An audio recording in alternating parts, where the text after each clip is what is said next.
আমার রান্নাঘর। এখানে অনিয়নটা ফ্রাই করছি।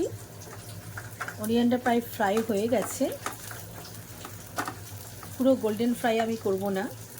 এবার ওর মধ্যে দিয়ে দিচ্ছি আমি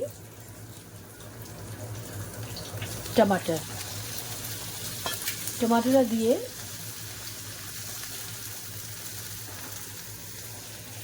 আমি একটু নাড়ছি।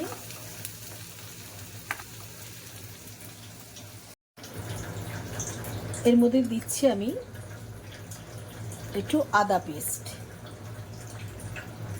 জিঞ্জার পেস্ট দিয়ে দিলাম।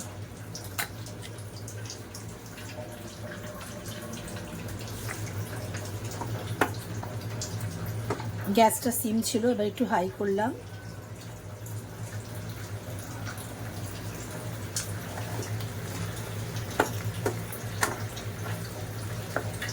টমাটোরটা একটু মেল্ট হবে।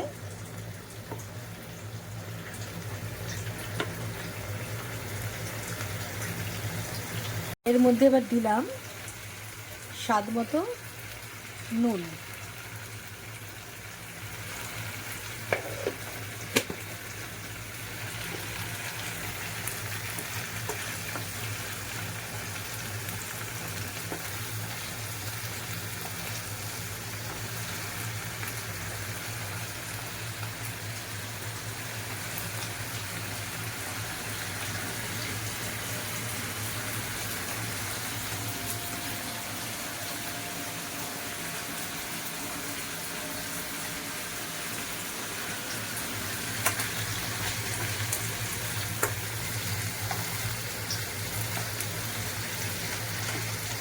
জাস্ট আদার স্মেলটা একটু মরে যাওয়া পর্যন্ত ওয়েট করছি। গ্যাস সিম করে দিলাম। এর মধ্যে দিলাম একটু ধনে গুঁড়ো, স্টির করছি। এবার এর মধ্যে দেব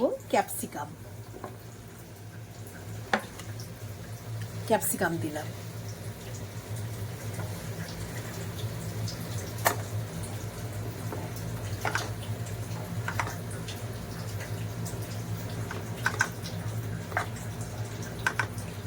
এটা একটু হোক, আমি এটা ঢেকে দেবো। এবার লাস্টে আমি পনির অ্যাড করব, এর মধ্যে চিলি ফ্লেক্স, অরিগানো দিয়ে পনির অ্যাড করব। এখন কিছুক্ষণের জন্য ঢাকা দিই। এরপর এটাকে একটু জাস্ট স্টিম হয়ে গেছে, এর মধ্যে আমি এই পনিরটা দিয়ে দেবো। শ্যালো ফ্রাই করে রেখেছিলাম আগে।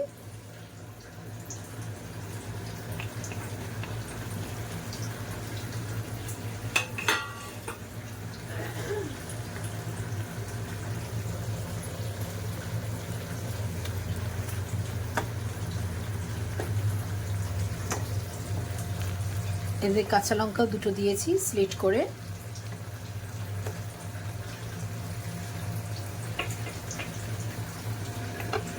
আবার লিড দিয়ে দিলাম। পনির দেওয়ার পর 2 মিনিট হতে দেব।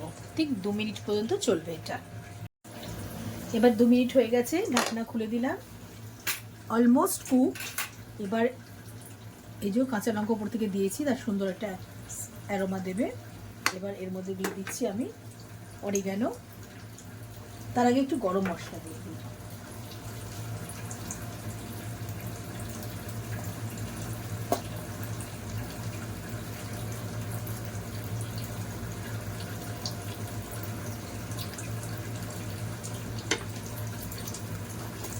পনিরে একটু গরম মশলা ভালো লাগে। আর তার সঙ্গে এবার দিচ্ছি একটু চিলি ফ্লেক্স দিয়ে দিলাম। এতে কাঁচা লঙ্কা আছে, ঝাল বেশি হয়ে যাবে, গোলমরিচও দেওয়া আছে। চিলি ফ্লেক্স খুব সামান্য দিলাম। এবার দিয়ে দিচ্ছি অরিগানো।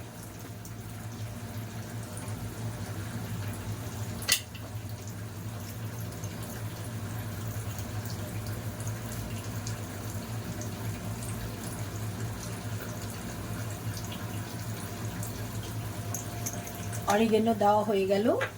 গ্যাসটা উঁচু করে দিলাম, সিম ছিল এতক্ষণ। Almost cooked. কড়াই পনির, ক্যাপসিকাম আর টমাটার দিয়ে, কাঁচা লঙ্কা দিয়ে পনির। এটা খেতে খুব ভালো লাগবে রুটির সাথে। বা ভাতের সাথেও আপনি খেতে পারেন, এটা আপনার চয়েসের উপর।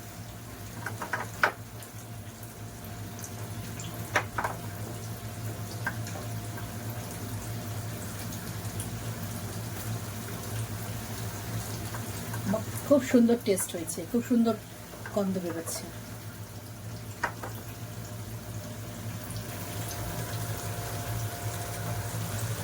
হয়ে গেছে রান্না।